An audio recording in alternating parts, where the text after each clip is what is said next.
Hello everyone, and welcome to another Universal Battle. Today we'll be putting two characters from two new series in a Universal Battle. Let's go ahead into it. Trying to figure out the actual story of Roblox Revolution is like trying to predict what's gonna happen in a Teen Titans episode. The whole story is so chaotic. But luckily we do have some episodes from the original show that give off what the story's about. It mostly just seems like a random series with random adventures in it. The lore isn't too straightforward and there's a battle every few minutes or so. Roblox Revolution feels more like a random cartoon until you get to episode 5, which brings back Blue447, Rig's rival, and seems to give off more of a story with old Roblox. This episode focuses more on Blue447 and the hackers, probably one of the best episodes so far. Anyways, Blue447 is also a hacker with the power to revive himself if killed. He can also revive any limb if it is damaged in any way. Well, not exactly. He can't restore it back. He can only replace it with a holographic arm that can shoot a laser, which is probably why he created a gauntlet that replaced his damaged arm. Speaking of gauntlets, the gauntlet used by Blue has 5 different modes. Green, which is the default laser attack. Yellow, which is a solid laser that pushes objects. Blue, which freezes anything it touches. White, which can respawn anything. And the red laser, which can delete anything it touches. The blue laser is his most used so far, but his strongest laser is the red one. That makes sense, he uses the blue one more. His username is literally Blue447, but if he used his red laser more, he would probably be more overpowered. The power to delete anything you touch is a really powerful ability. He's also gotten deleted himself and teleported into the Badlands, but obviously with the white laser he can bring himself back. I guess after accidentally killing his own brother, he went completely insane and killed the entire population of dummies and went on a Roblox massacre spree. There were probably over thousands of dummies on Roblox, so Blue447 being able to make the entire dummy race to go extinct is top tier power, which is probably why Roblox themselves tried banning his account before he did anything else, cause not only did he kill the entire population of dummies, he deleted the spawn point, the thing that lets you respawn after you die. It's no wonder even the worst hackers had a problem with him when he showed up. He's completely insane. He literally sent Roblox themselves to the Badlands. He sent the creator of Roblox to the Badlands. Are we serious? Also, talking about the spawn point, I think that's where he got his white laser mode, since now he's the only user that can respawn. Maybe he got his other modes from different Roblox items too. Luckily, it is possible to deactivate the gauntlet, but that's only if you're an admin or hacker probably. We don't know if there's a manual way to deactivate it, but even if you do deactivate it, that's not the only thing keeping him alive. He has a holographic shield that can tank blasts from Rig, and he can summon these other Rig guys from anywhere, although they are probably extremely weak. Blue also has a pretty fast reaction timing. He perfectly predicts where Rig is gonna be when he appears in front of him or behind him. He also blocks and pulls up his shield pretty fast also. He's reacting in milliseconds. Rig has already been shown to be really fast in this one episode, and Blue447 is perfectly reacting to every attack Rig has against him. Even in this scene, he knew something was about to happen and he dodges Doombringer's banhammer. He's probably extremely intelligent. Now that he has most of the biggest hackers on Roblox on his side, he's probably gonna take over Roblox now. He has Cool Kid, who's taken over an entire game before, Noli, who can break the fourth wall and delete Rig himself, Trapped, who can take off his mask and cause a bunch of destruction, 666 more who's hacked Roblox themselves and deleted several accounts, and many other powerful hackers. Even Doombringer can stop them now. Again, he's not absolutely nothing without his gauntlet. He can still bring up a pretty good fight either way. He was basically on par with Rig without his gauntlet and has used his shield to block multiple of Rig's blasts. Even though we haven't seen him use any commands, he's still probably one of the strongest hackers on Roblox. Human Being is a very weird series that takes place in multiple different parts of Half-Life. We don't know the exact name of this entity, but he has the appearance of G-Man from Half-Life. We don't know what he actually is, but we at least know he's a shapeshifter. He was created by the original G-Man and Door Closer, which is another agent. He's basically an invincible lab experiment. He has laser eyes, can stretch his body to any length. He has incredible speeds, amazing durability, he can fly, and has powerful strength. His laser eyes can distinguish any person that it touches in an instant and can destroy any object or creature too. Even when he shapeshifts into something, he can still use his lasers. Speaking of shapeshifting, that's his entire concept. He's a shapeshifting entity, but he can't shapeshift normally. He has to kill someone or something in order to change into their body. We don't exactly see how he does it, but we just know every time he kills something, he just forms into it. His strength is also insane. One punch from him can knock you back far. He can even punch through people's heads or just destroy them entirely. He can also break people's neck with one hand or even squash their heads entirely, which is kinda weird. He's quite literally created a mini crater with one punch and killed all those soldiers. That takes around 3 to 10 megajoules, which would be a small building level feat.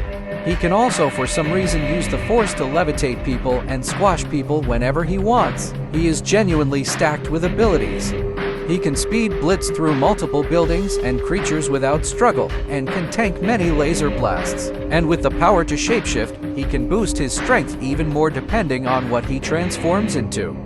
He can even grab rockets without it exploding on him, which I'm pretty sure isn't possible. Depending on what kind of RPG was used, he would need a speed of 200 to 600 miles per hour and have to react in milliseconds to catch a rocket. Even with all these abilities, he didn't really have an actual goal. He just destroyed anything in sight. He was just a test of power created by G-Man himself.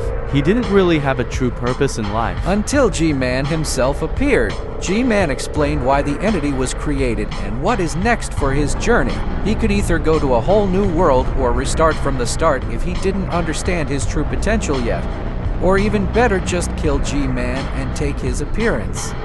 This entity really is unmatched in every way. He's already destroyed multiple Combine soldiers whose armor is way stronger than any normal Marine armor, and killed many Half-Life Striders whose durability is already outmatched anyways. He literally went through lasers that could vaporize a Combine soldier in seconds. His durability is insane. And I'd say overall the human being entity is a semi-city level threat at best. With the absolute speed, strength, intense durability, and power, he's an insane threat to deal with. And after all of this, he successfully kills the administrator of the Combine occupation, Wallace Breen, who's created multiple different machines and weapons. And after all the chaos, after all the destruction, he finally found a place to settle in. The entity transformed into so many different things and people, he's now back in regular clothes, enjoying life to its fullest. I'm a human being.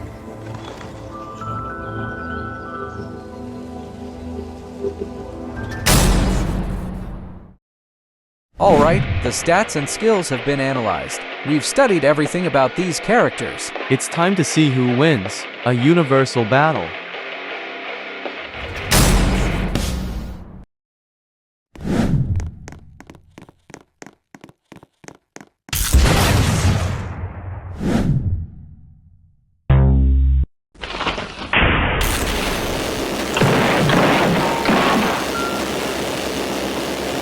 I feel happy.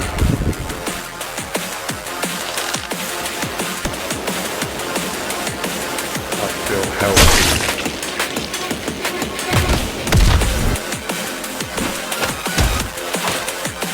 I'm a human being.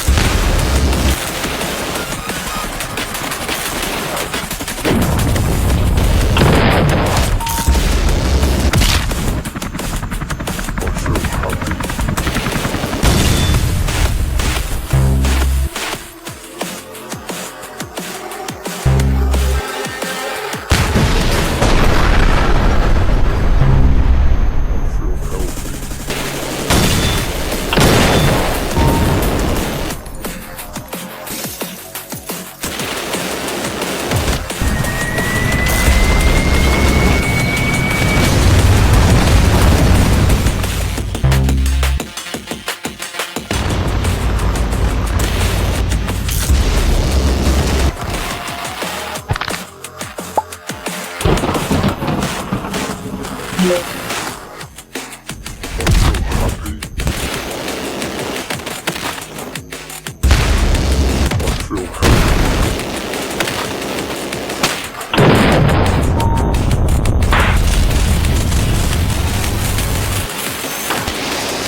Well, that was insanely brutal.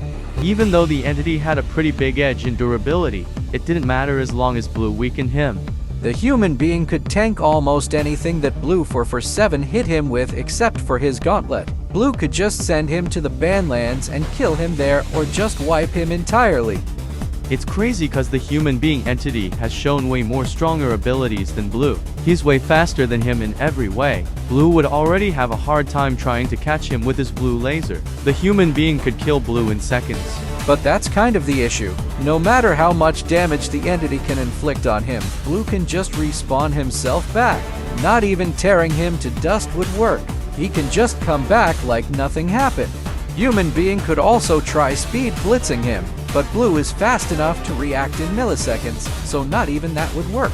Although Blue447 might be a perfect counter to the human being, the entity can still deal some permanent damage. We already know that Blue can't regenerate his limbs, so maybe that would work. That would work, but it would probably still be a struggle to do. Blue is fast enough to react to high-speed attacks, and he can just use his shield to block his lasers. Additionally, Blue can also just delete him. As long as Blue plays smart, he could probably catch the entity off guard and use his red laser to finish the fight. It also depends on what the entity could shapeshift into. There wasn't really a bunch of things he could kill, so he was very limited, meaning he just had to use his own power to handle the fight. Even though the human being entity had a bunch of crazy feats, he was still weak compared to a Roblox hacker. Blue447 was basically planning his death the moment it started. He's more strategic in battle and knows what to do, while the human being was more focused on the actual fight and how he wanted to kill him. But in the end, it didn't matter, cause Blue already knew how it would end.